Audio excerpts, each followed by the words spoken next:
Don't use Ubuntu personal package archives unless you have to. Although they might be one of Ubuntu's most defining features, they can still cause a lot of inconvenience and trouble for your system. Let's see why you should avoid PPAs. First of all, although many websites direct you to download software from PPAs, much of this is actually available in Ubuntu's main repositories.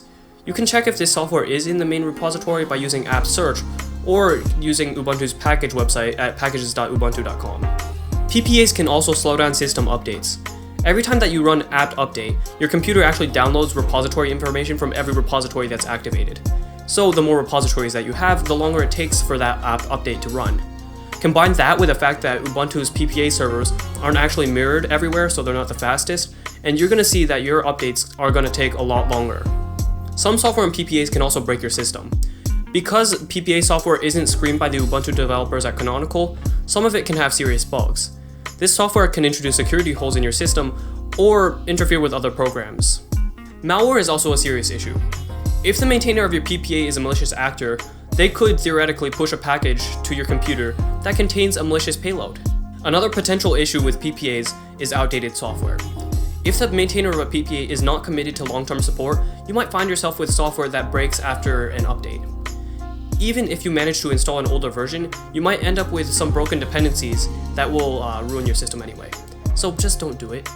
Of course, there might be some times when you do need to use PPAs.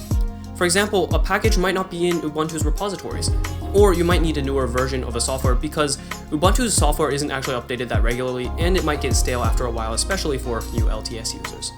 So then you'd have to add a PPA. In that case, make sure you trust the maintainer of the PPA.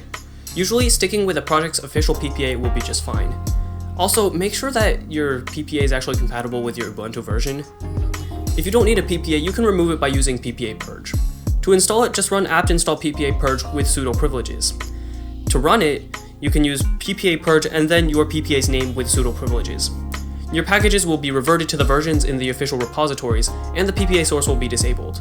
Ubuntu will no longer search for those when it updates your computer. That's going to be it for this video. I hope you learned something, and if you didn't, please let me know why in the comment section.